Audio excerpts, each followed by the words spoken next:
Super Mario 64 is always a game I knew I'd eventually have to get to for this series. As one of Nintendo's most collectively nostalgic, beloved video games ever, it never really leaves the mainstream as fans continue to find new reasons to talk about this experience we've all shared. And undoubtedly, a part of that experience are all the unexpectedly scary moments sparsely spread throughout. They range from intentional, like the overtly sinister lethal lava land, to the mysteriously unsettling underground of Hazy Maze Cave. Today, I'm going to be exploring these sometimes off-putting environments and enemies that populate them, as well as the ways in which Mario's first 3D outing unintentionally spawned a slew of internet creepypastas decades after its release. The first objectively disconcerting thing about the game is Mario's many death animations. Before 64, there was really only one in his mainline games from Super Mario Bros. On. The unfortunate hero would always put his arms above his head, face the player with a shocked expression, then hop into the foreground and off the screen. It was a single character sprite that did get more detailed over time, but it was always silly, as if Mario was saying, "Whoops, I'm outta here." His flushed red face in Super Mario World is likely a head rush, but maybe he really just dies of embarrassment. Before Mario Odyssey sort of recreated his original death animation, his 3D game surprisingly opted for more realistic interpretations of the capped crusader meeting his demise, depending on the situation. And when I say realistic, I'm not talking about the graphics, of course. I'm referring to the fact that Mario dies in the manner you'd expect based on what brought his power level to 0. If the poor plumber's found himself deep in the depths of Jolly Roger Bay, for example, and doesn't make it to the surface in time, he'll start gurgling and clutch at his throat with both hands, desperately struggling as X's form over his half-closed eyes, and his body falls limp as he lifelessly floats in place. This is the first time we see true-to-life visualizations of Mario dying, which isn't overtly gruesome or anything, but still a little eye-opening at least. For the player, that is, remember Mario's eyes are now closed forever.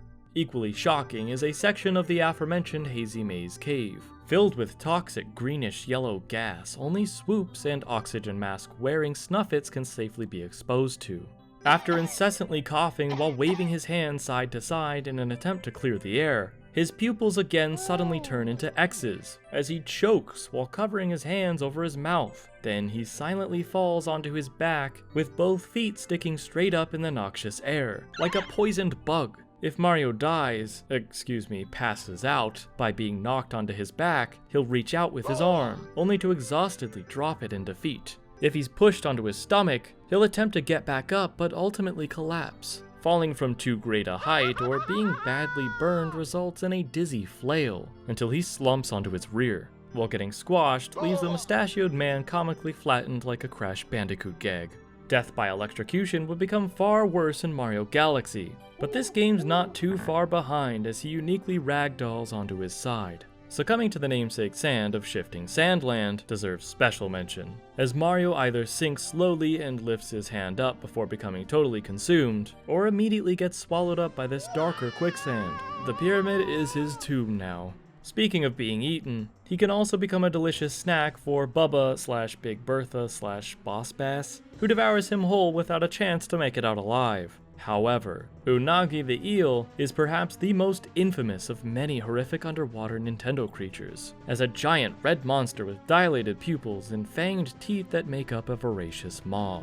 Encroaching this thing's territory, then baiting it to come out from its nest so that you can chase the beast down from behind to nab a star is nerve-wracking, just as this room of Big Boo's haunt, belonging to the unbeatable, jump-scaring Mad Piano, or Killer Piano in Japanese, which comes alive bearing teeth just as sharp and pointy as the eel's, which works to sound like a child arbitrarily pounding on its keys, as the lid repeatedly slams down. In the Super Mario manga by Kazuki Motoyama, the piano was given a giant tongue, a trait that became official in the DS remake of 64.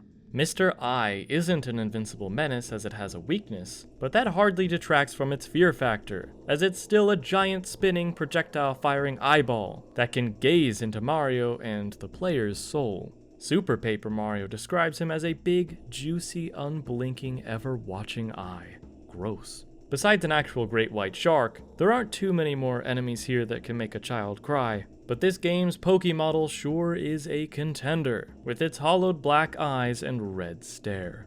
Bowser, while admittedly more funny looking than fearful for his 3D debut, is effectively intimidating when you don't see him. He utters a threat as soon as Mario steps foot in Peach's seized castle, and laughs hauntingly, a sound clip inexperienced players will be hearing often, as it pairs with every death animation we looked at earlier, fading out with Bowser's face. Bowser in the Dark World, Fire, Sea, and Sky are the 3 courses he's fought in, all featuring a uniquely foreboding aesthetic. The entrance to Bowser in the Dark World, for example, is a trap that can be frightening if you weren't expecting it. The portrait of Peach hanging on the wall at the end of the hallway crossfades into Bowser as the floor underneath Mario drops him into this expansive cave stage. The skyboxes in the other Bowser levels range from moody to hellish, and the final battle with the Koopa King gives him an eerie glow fittingly accompanied by ominous organ music.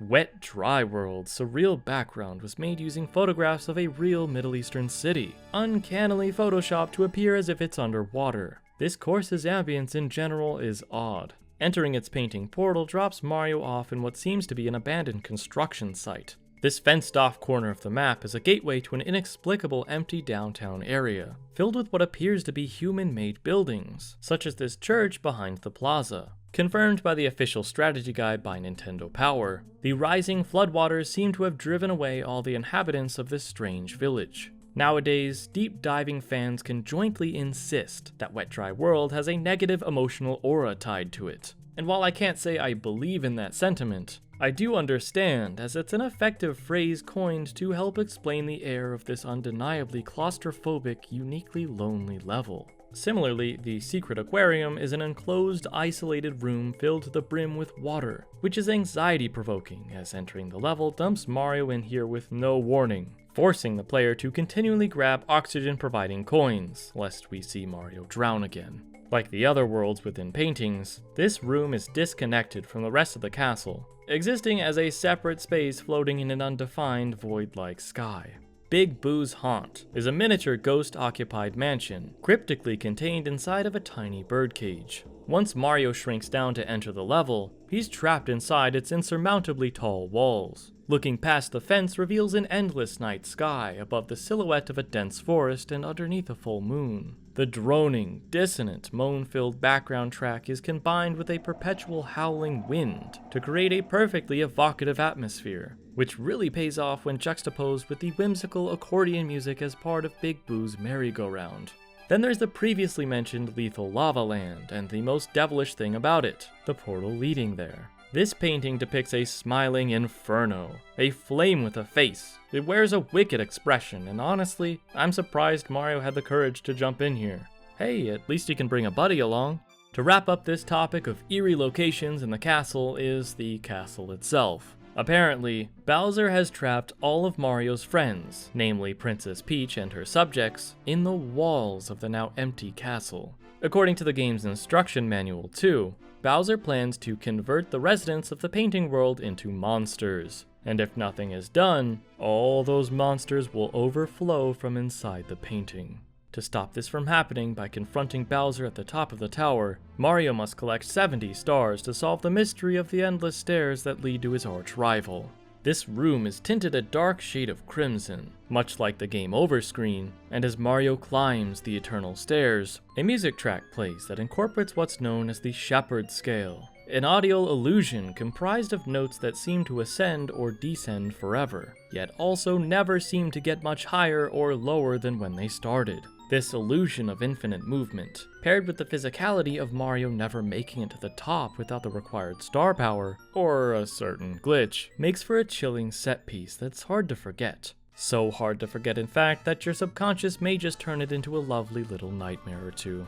The last in-game dark aspect I would be remiss not to mention is the separated penguin parent and child of Cool Mountain. The fact that you can drop the flightless bird off of the nearby cliffside and into a bottomless pit, after reuniting the baby with its restless mother, has been memed to oblivion already, but it is still cruelly funny to head over to the edge following a heartwarming reunion and without hesitation, help this little penguin let go its earthly tether and enter the void. The mama penguin knew it was coming. She gets visually upset when Mario picks up her nestling after mistakenly rewarding him with a star. That's it for the more tangible dark aspects, but what about all of these harrowing videos and threads about liminal spaces, Wario apparitions, and every copy of the game being personalized? The amazingly named Mips Hole Wiki has documented this phenomena from the supposed experimental personification AI included in the code of every original N64 cartridge, to the more obscure information iceberg explanations. True to its name, it is a legitimate rabbit hole, originating from 4chan claims about slight variations that players reportedly experienced in their own version of the game, but not others. Personally, I think this stuff all makes for the best video game themed urban legends to come about since Majora's Mask's been drowned, as it's inspired a lot of creativity. Most of these found footage videos are obviously made up, but the fact that the Wario Apparition, a floating Wario head that supposedly spawns in some copies of the game, is apparently based on an E3 performance from 1996, where Charles Martinet voiced the character, projected against a backdrop screen from the game, is pretty neat.